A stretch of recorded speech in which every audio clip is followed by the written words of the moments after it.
like I was using the wrong thing to motivate myself. And as soon as I realized I only want money to live comfortably and everything else is a bonus, and I want to do a freelance job because I love freedom, not because I want to like stick it to my old job or whatever, that made it so much easier for me to realize what was important to me, how I needed to do it, and what were the most important priorities for me to focus on. And I think a lot of us do the right thing for the wrong reasons, and the sooner you figure out what those right reasons are, the easier it'll be to find the life that you love.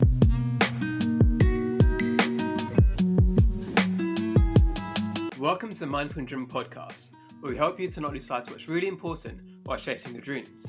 My first ever guest on this podcast is my good friend, Zulie Rane, who's an online creator with 5-figure followings on both Medium and YouTube, and does all of this in only 20 hours of work per week. She used to work in the tech industry and left about a year ago, and she hasn't looked back again since. A lot of her content is about how to help people take what they love and what they find inspires them and make it a full-time job just like she has. In this episode, she introduces the interesting idea of living your life in seasons, where you batch hard weeks followed by easy weeks to find balance in the longer term. I really hope you enjoy listening today. I'd love to hear what you think. Enjoy. So, welcome Zulie. It's great to have you here.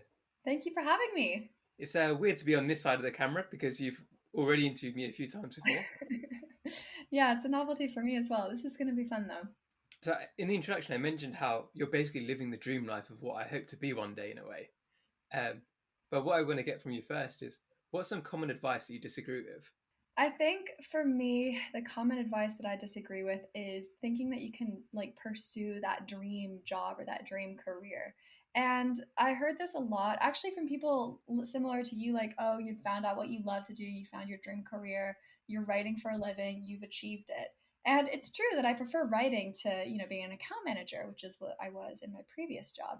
But the nicest thing about my so-called dream job that I live now is I don't actually have to work as much as I used to in my previous job. Like I have so much time to spend on reading books, talking to people like you, playing my video games, hanging out with my cats. So I think there's so much focus on like find your dream career, figure out what it is, nail it down, and put all your resources into that. And I disagree with that 100%.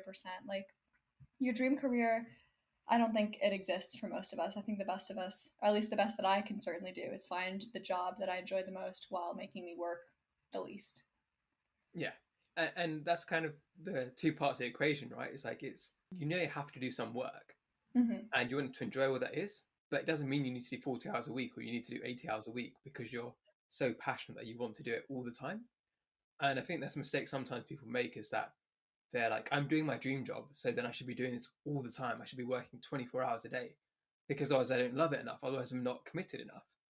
And you've kind of done the reverse of that. You're like, I enjoy this, but I also love all this other stuff in my life too.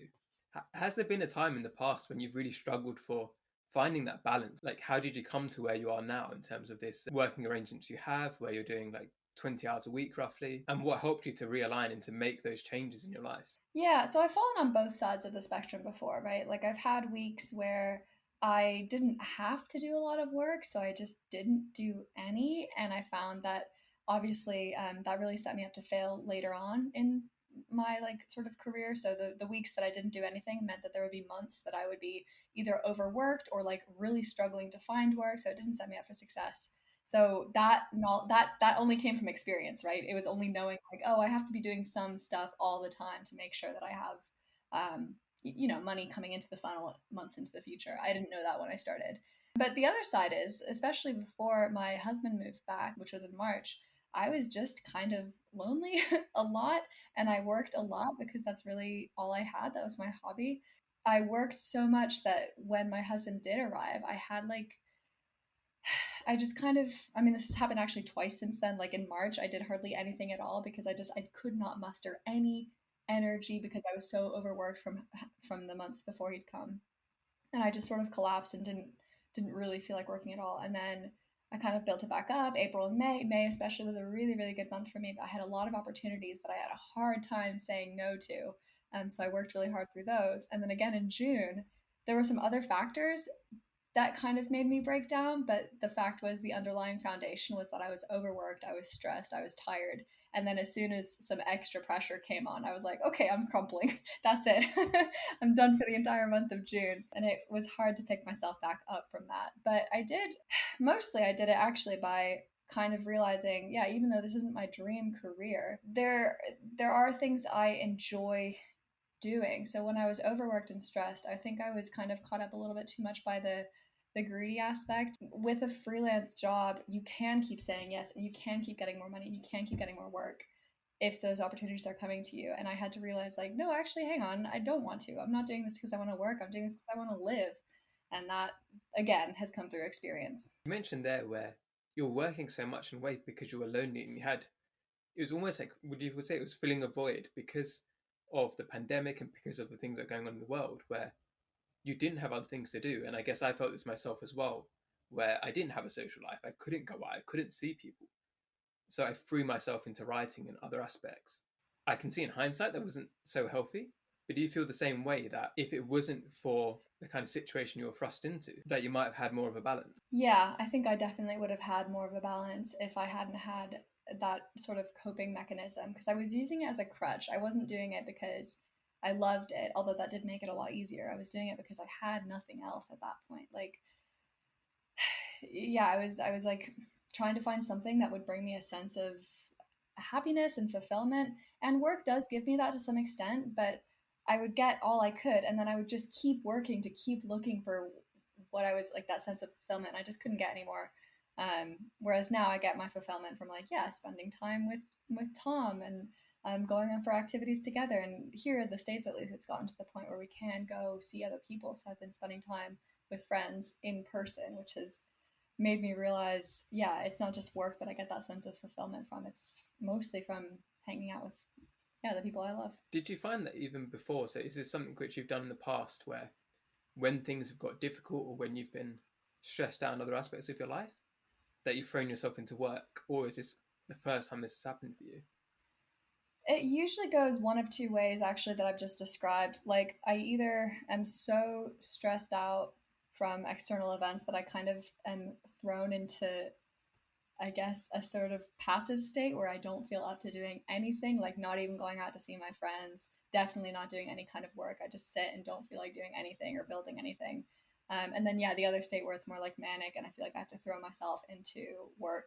It's happened at various points in my life. Like, I had my university degree, my second year, I got really good grades because the throw myself into work happened. And then in third year, I had terrible grades because the collapse from the pressure, don't do any work happened. And it's just funny looking back and being like, oh, yeah, I'm recognizing these patterns in myself now. So previously due to school, I guess now due more to career pressure and pandemic pressure. What are you moving towards in the future? Is this what success looks like for you, or are you still kind of struggling with some aspects? And what changes are you making to try and make yourself happier or build a happier lifestyle? Yeah, so a couple months ago, I read this really intriguing concept called seasons, and the writer, I think his name was Hunter Walk. He wrote, like, look, we expect creators to be constantly putting out content. We don't really expect that from anybody else who's producing stuff. Like, we don't expect writers to always be writing and publishing. We don't expect TV shows to have like 24/7, 365 days a week. We expect them to create and then have like a rest to, be themselves or come up with new ideas or focus on something else. And I that really resonated with me. And I thought, I'm going to try to do that for myself. I'm going to try to have seasons. And I'm hoping that by building in time spots where I focus, so like my first season would have like a month of creating content on Medium and on YouTube. The second month would be focusing primarily on client work. And the third month would be 2 weeks of taking time to like focus more on long-term vision and long-term projects, and then 2 weeks of just not doing anything to sort of recover, relax, go on holiday. I'm hoping that by building those lanes, it'll be easier for me to keep that balance between like working too much and not working enough that I kind of find myself cycling into sometimes. And I'm also hoping the other thing that I've been getting really bad at recently is just always, yeah, like saying yes to things I don't really want to say yes to, or answering emails when like they're not super urgent, but I just want to get them off my plate. I think by creating these time slots, it'll be easier for me to find the balance that I already know works well. Are you quite good at keeping work to the weekdays, or do you kind of let it spill over across the weekend too? It's been weird because my husband has only just now got a job, so weekdays and weekends didn't really mean anything to me or to him or to the friends that I've been seeing because a lot of them were working like, part time jobs. So I found myself working on weekends, but I also found myself like not working on weekdays sometimes. Like on the best weeks, when I have my balance, I'm excited to do my work, I get it done. Maybe I do some work for the future and then I just relax. And that means sometimes I check out at, noon. I've done all my work and I can go read a book in the sun. But it also means that sometimes I get a really good idea for a video Sunday at 9 p.m. and I want to start scripting immediately. So I do that if I feel like it. I'm really interested to see how it goes for you. So then, if it works out, it could be something which I can try to mimic and use in my own life. The final month, I think, is a really interesting one in particular because it's got the 2 weeks of long-term vision and the 2 week break. What are some of the things of the longer term vision that you're trying to work on, or you want to have time to really have that space to think? So, one thing I'm most excited about is looking for areas where I think there's potential that I'm not currently reaching. So, the two areas that I think have potential that I'm not currently reaching are my YouTube channel and my courses. I have so many ideas, like for both of them, on how to get more viewers, how to actually create content that more people want to see and buy from me. But I just haven't had time to sit down and scope out exactly what that's going to look like, how I'm going to deal with the challenges that come my way.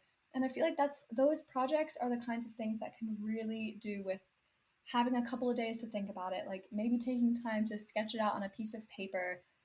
That's those are the projects that I think that those 2 weeks are going to be most helpful and most exciting for me, where I have the space to step back and say, okay, this is what I'm kind of failing at.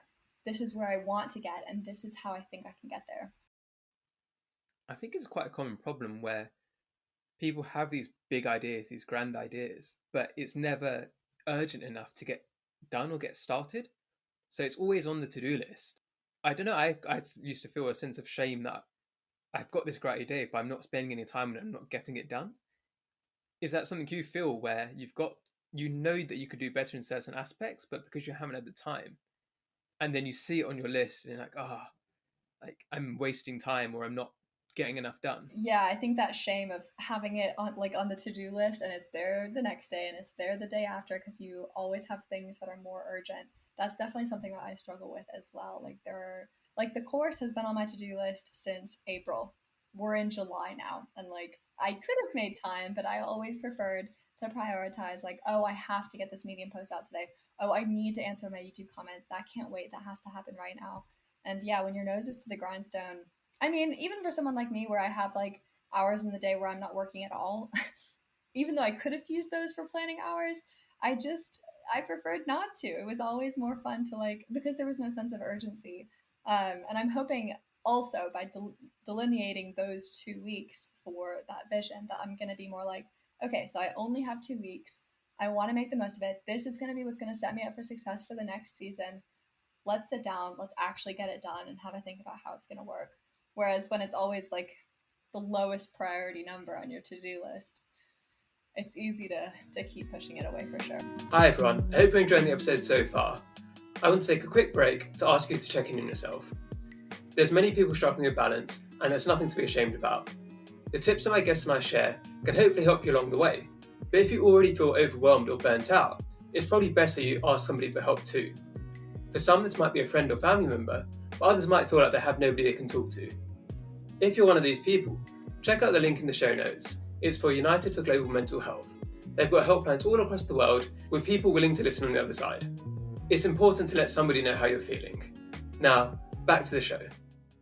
It reminds me of Bill Gates' Think Weeks. I don't know if you've heard of that, where so every year he takes a week to just think, and it's kind of he goes to a cabin in the middle of the woods, wherever it is, and that's where he thinks about his big ideas. So it'll be interesting because you've got 2 weeks for that, so it's going to be what? Testing my maths here. A sixth of the time that you spend is going to be on these big ideas. Do you think almost as you go along you might need to adjust that or increase it or decrease it? How rigid are you going to be with that? So let's say you get to the last day of your grand vision and you know that if you just worked a couple more days, then you'd get it done, or you're going to really protect those 2 weeks rest. Because something I think is going to be quite hard is knowing when to call it quits? Yeah, I think I'm gonna err on the side of flexibility. Also because like I might have a month that I've allocated for client work, but no clients are showing their little heads to ask me for work. I think the life of a freelancer is so haphazard at times. It's hard to plan for those contingencies. And then if I hem myself in like that, that means I'm losing one of the things that I love most about being a freelancer, which is that flexibility. Like if you were to call me tomorrow and say, Zulie, there are really cheap tickets to go to, I don't know, the Greek Isles of, Sicily or whatever. I'm going. You should come with me. If I'm, let's say that's in my Medium week, and I'm like, oh no, Amar, sorry, I have to write 3 more Medium articles. Like, no way. I want to be able to drop everything and say, yes, I'm getting my swimsuit. Let's go. So I think that's why I'll initially start out erring on the side of caution. But then, like as you say, we'll have to see how things go. Italy might be mad that the Greeks have stolen Sicily there. Oh god, so embarrassing.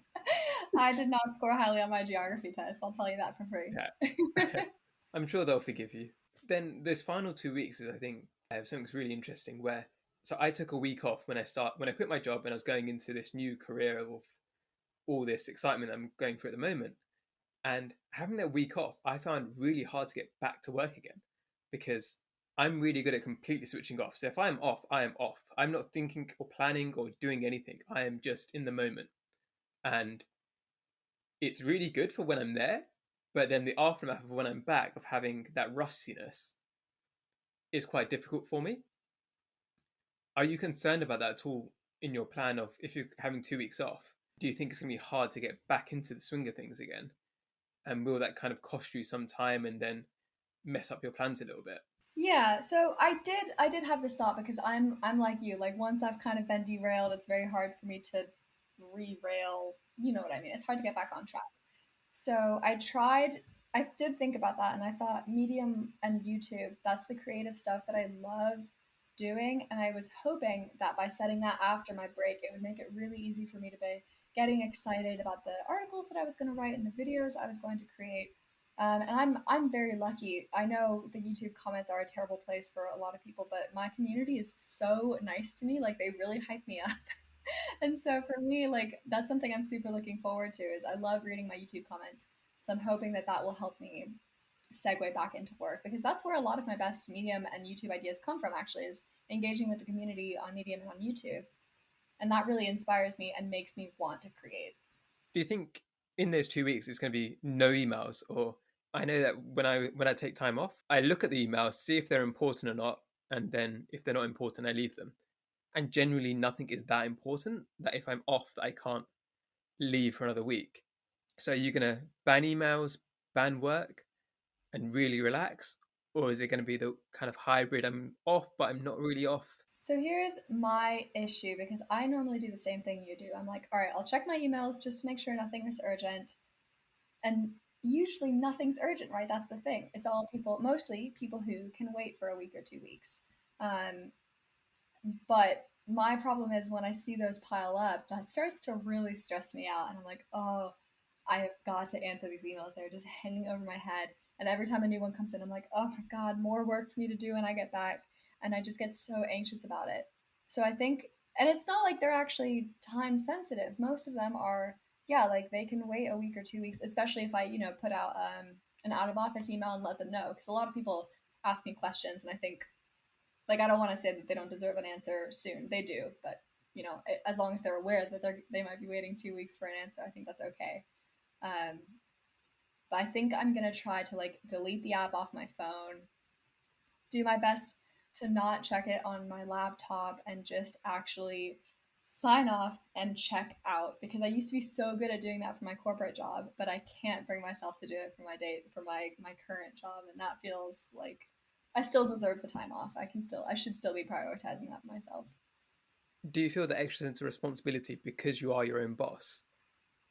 That you're not giving yourself the time off, whereas an actual employer would just let you have the time off. So you're your own worst boss in some ways. Yeah, it's a good point. And I guess with my old job, I could always say like if you absolutely desperately need something, you can get in touch with my colleague. He'll be happy to sort you out.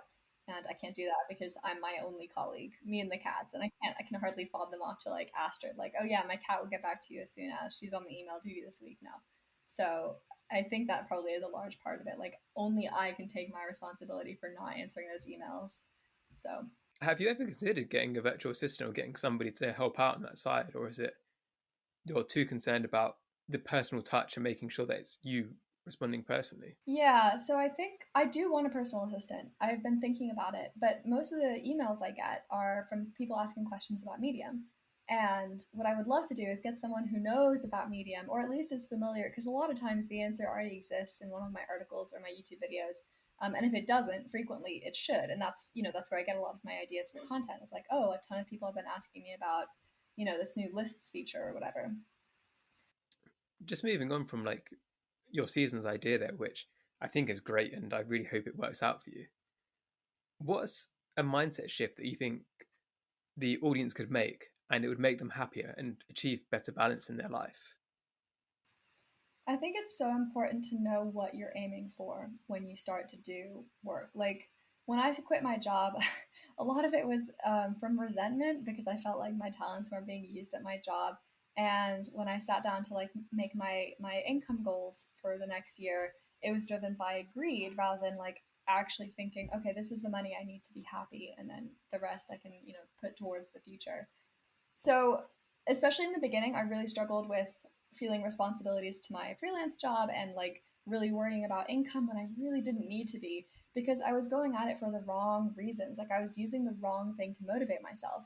And as soon as I realized I only want money to live comfortably and everything else is a bonus, and I want to do a freelance job because I love freedom, not because I want to like stick it to my old job or whatever, that made it so much easier for me to realize what was important to me, how I needed to do it, and what were the most important priorities for me to focus on. And I think a lot of us do the right thing for the wrong reasons, and the sooner you figure out what those right reasons are, the easier it'll be to find a life that you love. Yeah, I think that's a great point about the resentment side as well, as particularly where you shouldn't be leading your life based on causing somebody else not even pain, because I doubt your own boss would really care how well you're doing. They're not going to be like, oh, I wish I didn't fire her, or I wish I kept her on, or whatever it is. You're putting yourself as if it's such a big deal to their life, and they've probably moved on.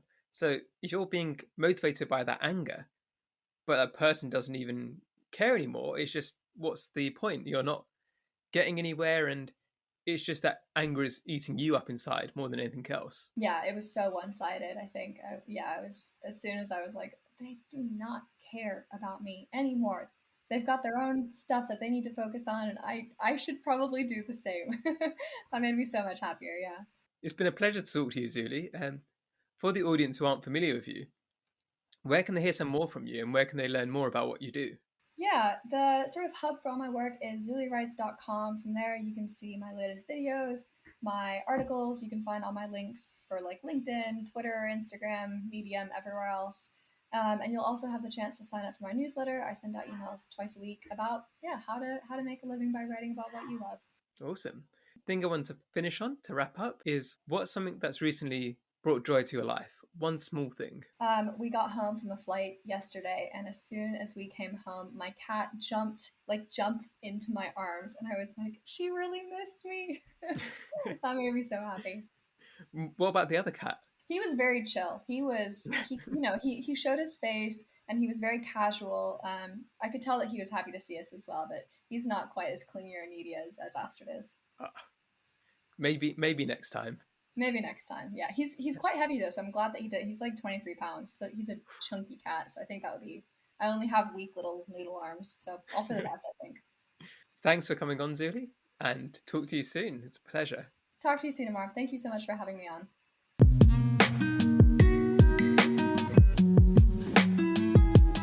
If you're listening on Apple Podcasts, I'd love it if you could leave me a 5-star review. It really helps to get the message out further. Wherever you're listening, it would be awesome if you could subscribe and to share on your social media channels. If you want to see more of my work and advice, you can find all of the links in the show notes. Thank you again for listening, and I hope you have a lovely day.